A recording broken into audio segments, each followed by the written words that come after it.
So, good morning and God's peace to you all.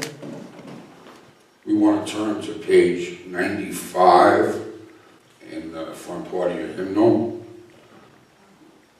Front part of the Catechism, 95, the fulfillment of the law, and that's heading 74. Did we do that last week? Well, that's where my marker was. Yep. So what were we at 75? What prevents us from keeping God's commandments perfectly? Yep. We did that. The purpose of the law. I know we didn't do that. No, We didn't, okay. So we're on 77.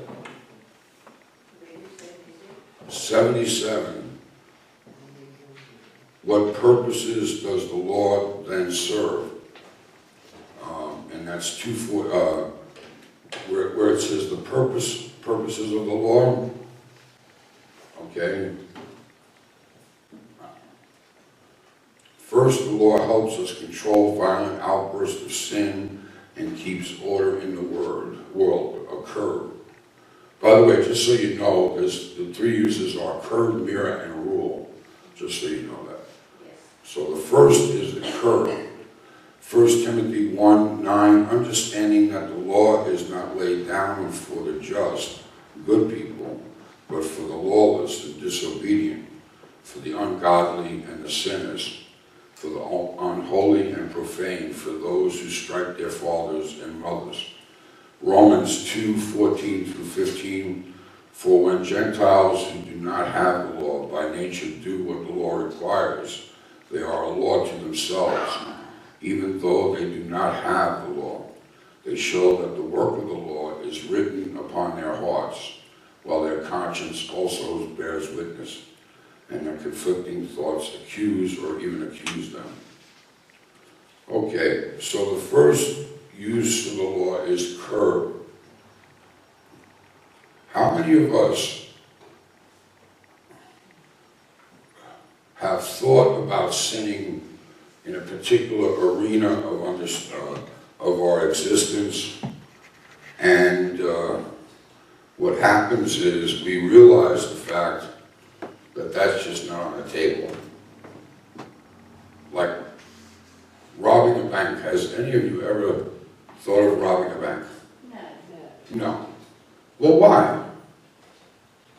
I think people have thought, yes, I need to rob the bank to get some money, but that.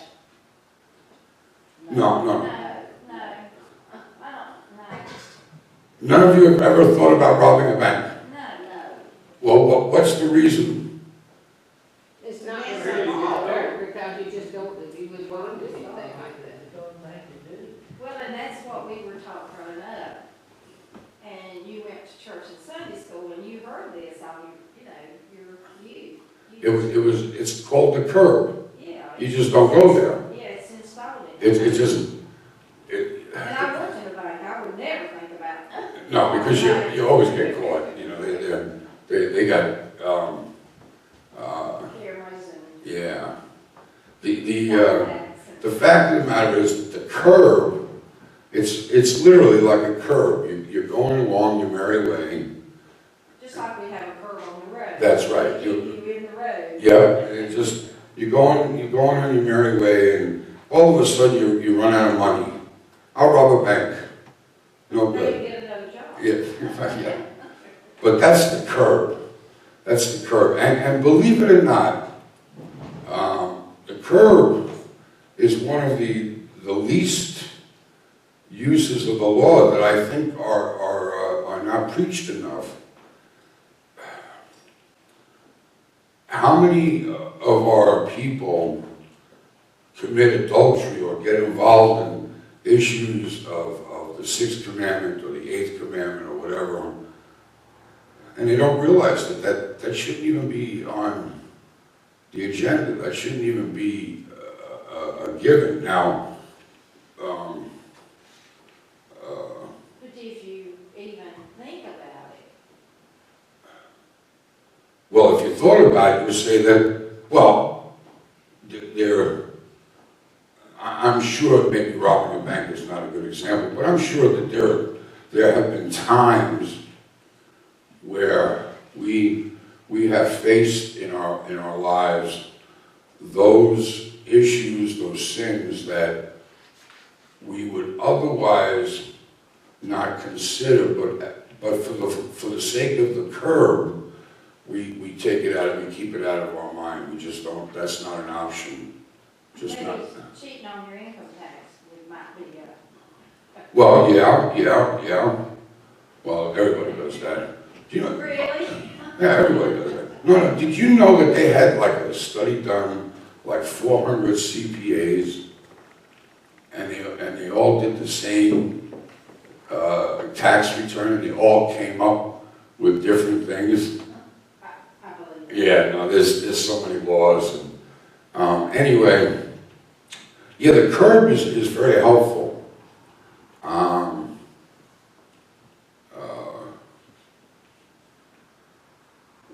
One of the things that the curb can keep us out of a lot of danger. If we realize the fact that there are certain things that are just not on a table, we protect ourselves to some extent. I'll give you an example. When I was an armed guard at the bank in Winston-Salem, as I was contemplating my future, there was a situation where two guys, I think, were scamming the bank or something. Anyway, the bank manager came out and said, hold them there, which, by the way, you're not supposed to do as a security guard. You're just not supposed, you don't have the authority as a peace officer to hold and detain. Well, what I did do was this. They had the door open, and I put my foot on their, what do you call it, on their runner. And lo and behold, they closed the door on me, and one of my ammo pouches, you know, the speed loaders, the speed loaders where you open up the breech of a revolver and you speed loader it, yeah. Well, these things were huge. I looked like I was in World War I. I was a Frenchman. Anyway, one of those things got caught in the door. Well, these lovers, you know what they did? They dragged me for 25 feet, backed up the car, then they ran me over, literally they ran me over, and they went on their merry way. Now, I could have died. And no, I didn't draw my weapon, because by the time, all I remember saying is, hey, what are you guys doing? It's like, who had time to draw a weapon in any case? And maybe that was a good thing. But the moral of the story is, if you've got somebody that you're dragging along the road, even if you've done something radically wrong, you're not going to double down and kill somebody, right? Now, as it turned out, I got a couple broken toes and some really bad road rash and all this other stuff, but they had no impulse, they call impulse discipline. It's just, they were going to keep going, and they finally opened the door, and I dropped out, and then they ran me over. Now, the point I'm trying to get at is, I don't think any of us, and I'm not being self-righteous by this, but if any of us, for whatever reason, was dragging somebody 25 feet, literally dragging somebody 25 feet, no matter what, by the way, they were running a scam on the bank, is what I heard, the scuttlebutt. But they could have killed me. Was it worth it? Well, the simple fact of the matter is, in their world, they never learned that there's a thing called the curb use of the law. That no matter what you've done, you don't want to double down and commit murder or definitely hurt somebody along the way. Well, now, that curb. How about this one?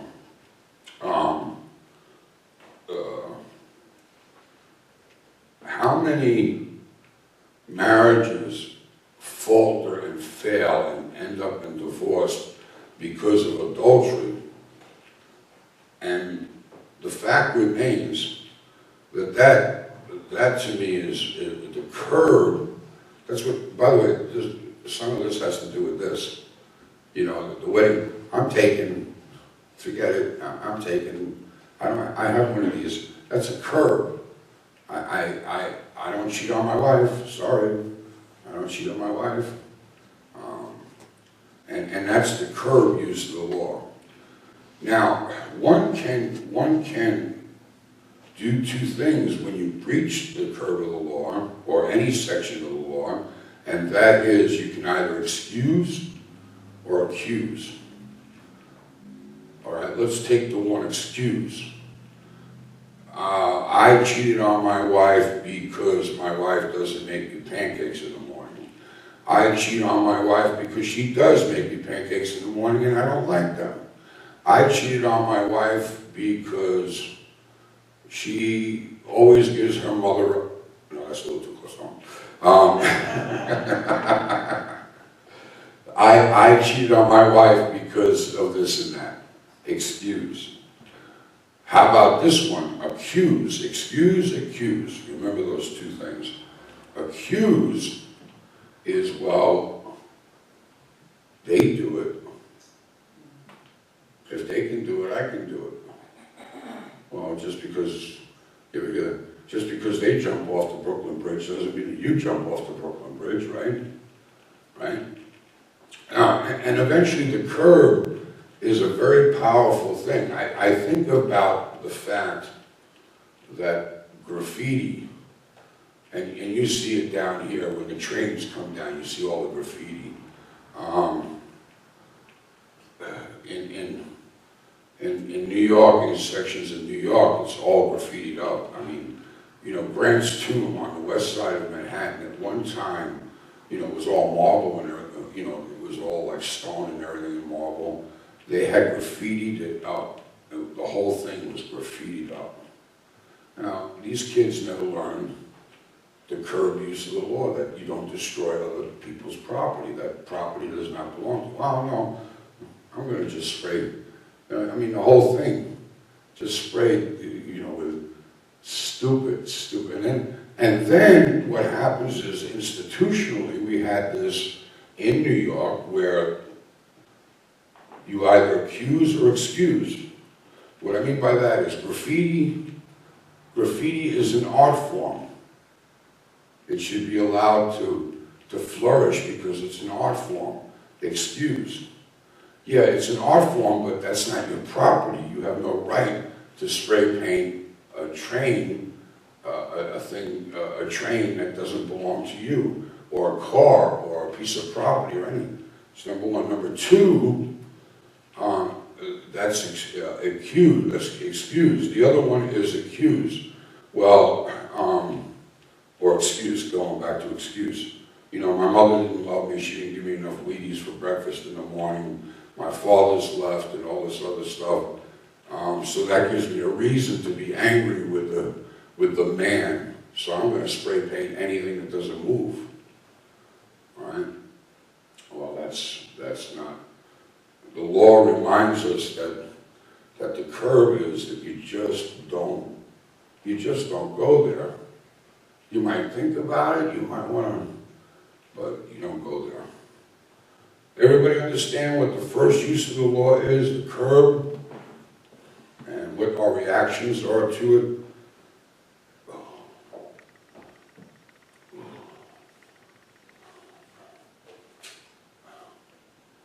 Okay, the second is the law accuses us and shows us our sin, a mirror. All right? Romans 3:20, through the law comes knowledge of sin. Romans 7:7, yet if it had not been for the law, I would not have known sin, for I would have not known what it is to covet if the law had not said, you shall not covet. So it's a mirror. The mirror of the law is what we see. When we look in the mirror, what we see is a sinful individual.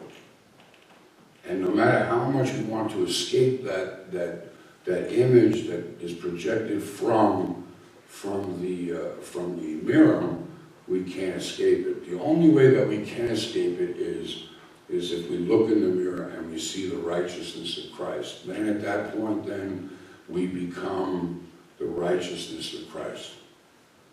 All right.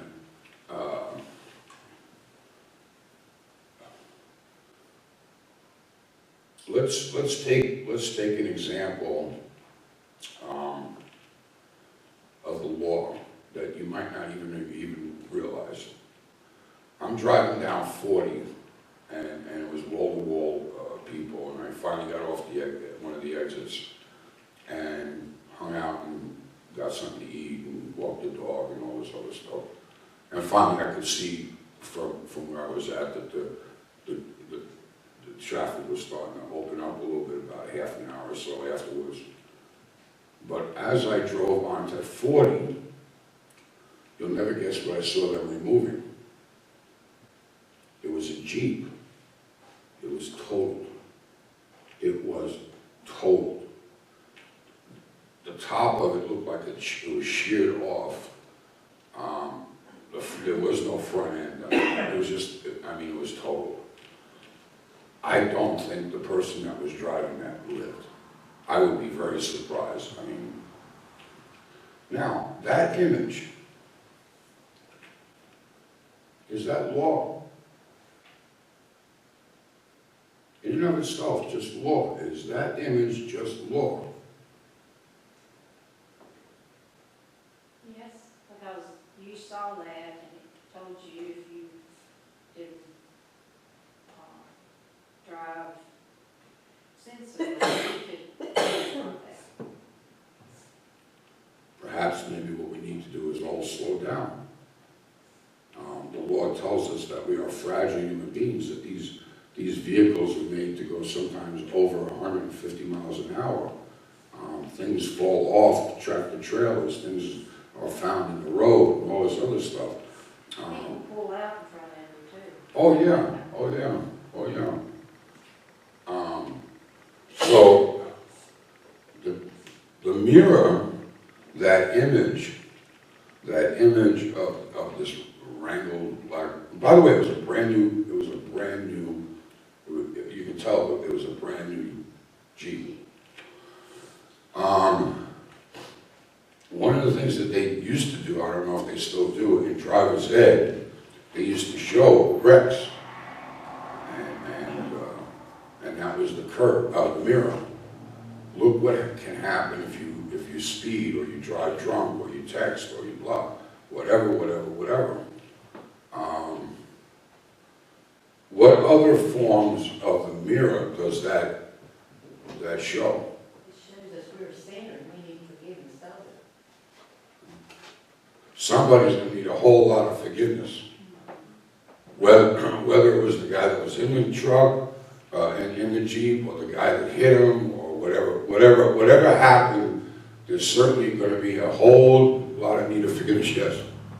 I don't think speed is the cause of most wrecks on the interstate. It's the other distractions.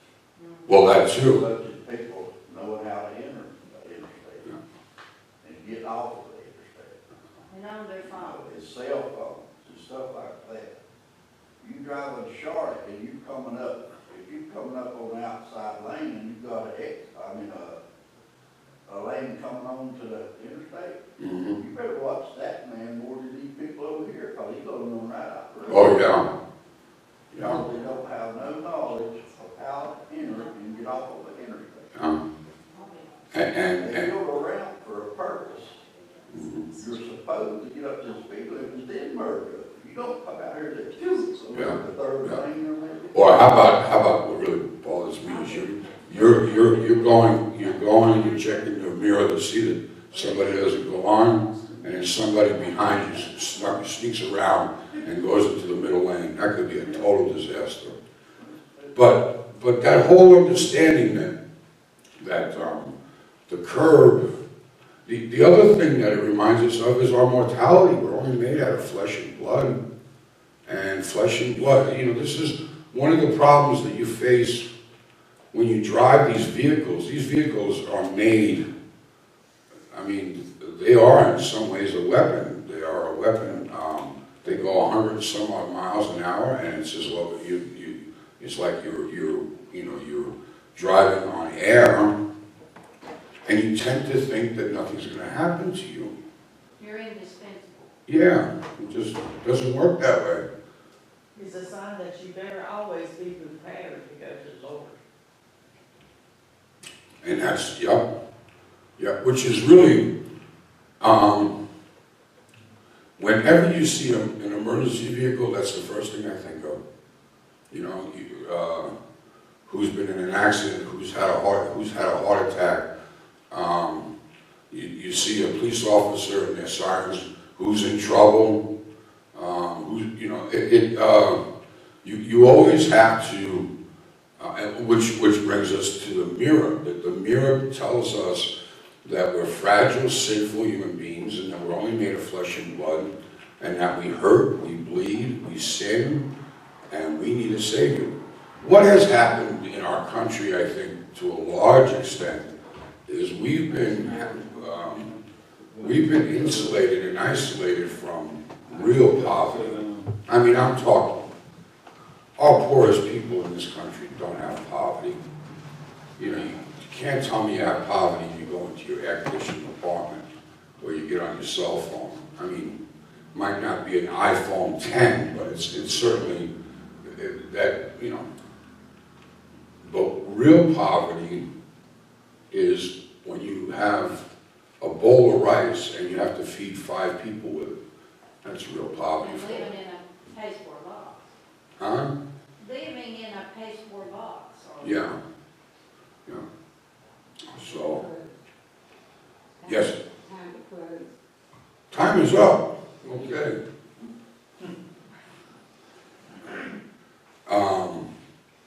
Okay, so let's bow our heads and say the Lord's Prayer. Our Father, who art in heaven, hallowed be thy name. Thy kingdom come, thy will be done, on earth as it is in heaven. Give us this day our daily bread, and forgive us our trespasses, as we forgive those who trespass against us. And lead us not to temptation, but deliver us from evil. For thine is the kingdom, and the power, and the glory, forever and ever. Amen. God be with you all.